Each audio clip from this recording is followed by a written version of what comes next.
नमस्कार. योगेश्वरी दर्शन बातमीपत्रात आपणा सर्वांचं स्वागत. आपण पाहत आहात अंबाजोगाई शहर आणि परिसरातील सुपरफास्ट बातमीपत्र. चला तर मग आता पाहूयात सुपरफास्ट बातमीपत्र. बीड जिल्ह्यातील अंबाजोगाई शहरात 4 फेब्रुवारी 2024 रोजी श्री योगेश्वरी शिक्षण संस्था संचलित स्वामी रामानंद तीर्थ महाविद्यालय अंबाजोगाईच्या वतीने स्वर्गीय प्राचार्य BK सबनीस यांच्या स्मृतिप्रित्यर्थ वक्तृत्व स्पर्धा घेण्यात आली. या स्पर्धेचे उद्घाटन पुणे येथील राज्यशास्त्राचे ज्येष्ठ अभ्यासक आणि इंडियन इन्स्टिट्यूट ऑफ एज्युकेशनचे माजी संचालक डॉक्टर सुरेश काकडे यांची तर अध्यक्षस्थानी योगेश्वरी संस्थेचे सचिव गणपत व्यास यांची उपस्थिती होती. यावेळी व्यासपीठावर सेवानिवृत्त उपप्राचार्य प्राध्यापक PS कुलकर्णी, प्राचार्य डॉक्टर PR थारकर व संयोजक प्राध्यापक रमेश सोनवळकर यांची उपस्थिती होती. यावेळी प्रास्ताविक करताना प्राचार्य डॉक्टर PR थारकर यांनी अधिक माहिती दिली आहे. विद्यार्थ्याचा हा सर्वांगीण विकास व्हायला पाहिजे. त्याने समाजामध्ये जाऊन काम केलं पाहिजे. समाजाचं अवलोकन करून समाजाच्या ज्या समस्या आहेत त्या समस्या सोडवण्यासाठी आपलं योगदान दिलं पाहिजे.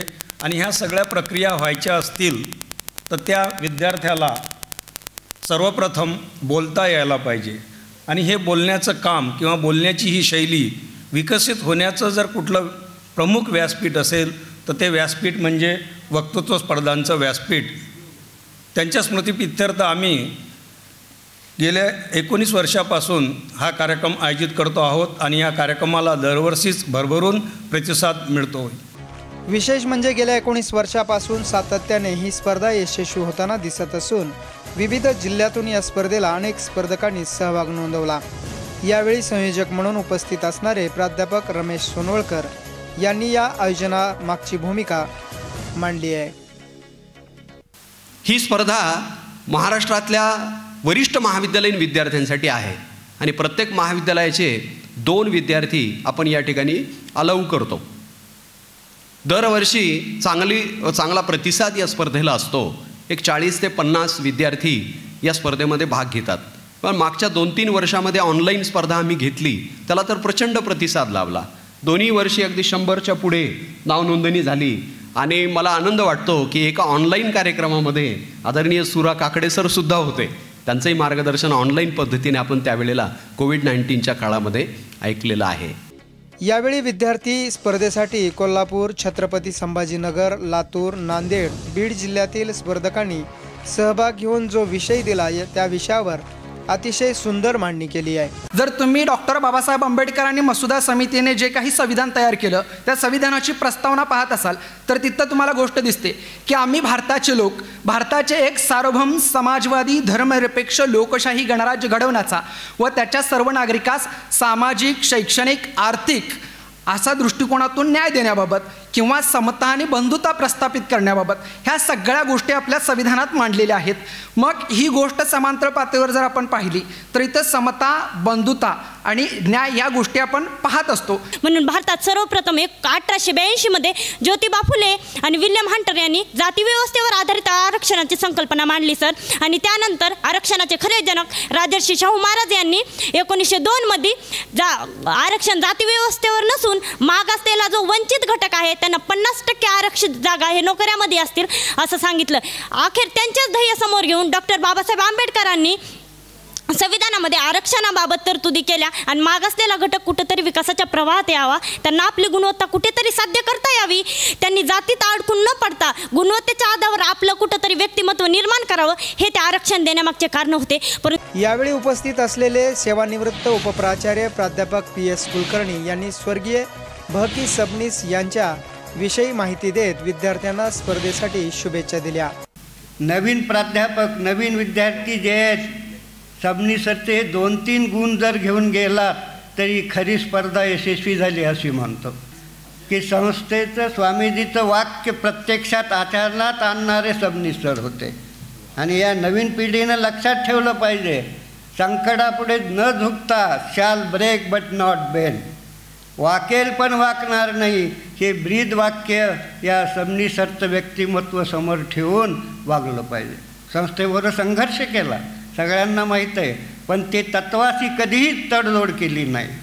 एक उत्तम वक्ता एक आदर्श प्राचार्य, मराठवाडा प्राचार्य संघटनेचे अध्यक्ष, अनेक गुण आहेत.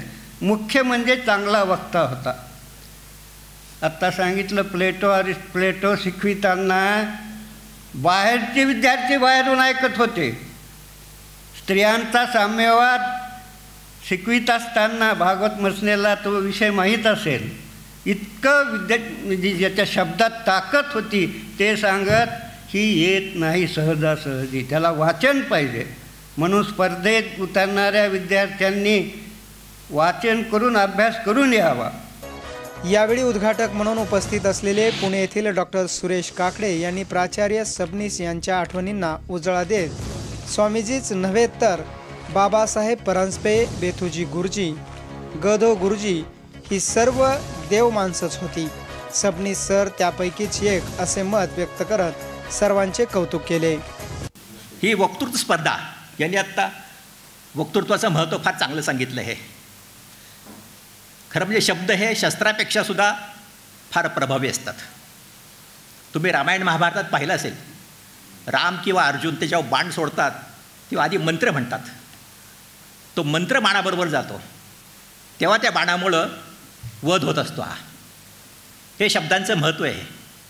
वक्तृत्वाचं हे मोठं वैशिष्ट्य आहे.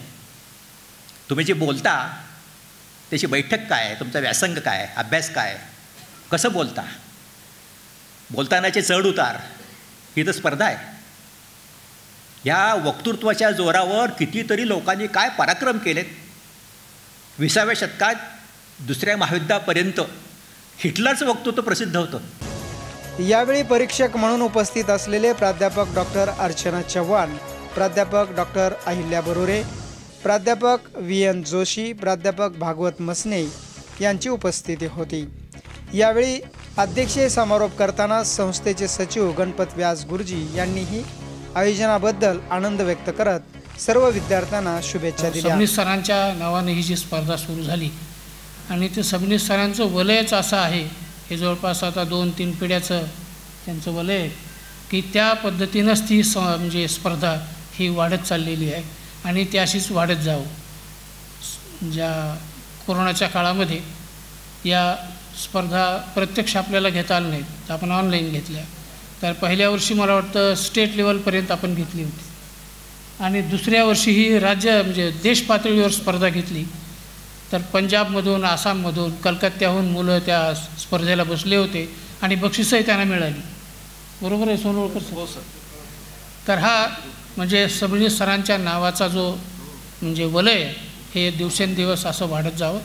विशेष म्हणजे गेल्या अनेक वर्षापासूनची ही परंपरा अखंडितपणे सुरू असून अतिशय उत्साहाने विद्यार्थी यात सहभागी होतात. तसेच परीक्षण करणाऱ्या प्राध्यापिका डॉक्टर अहिल्या बरोरे यांनीही विद्यार्थ्यांना काही माहिती महत्त्वाची दिली आहे. ही वक्तृत्व स्पर्धा दिवसभर मी ऐकत असताना मागेही या स्पर्धेसाठी मी आले होते.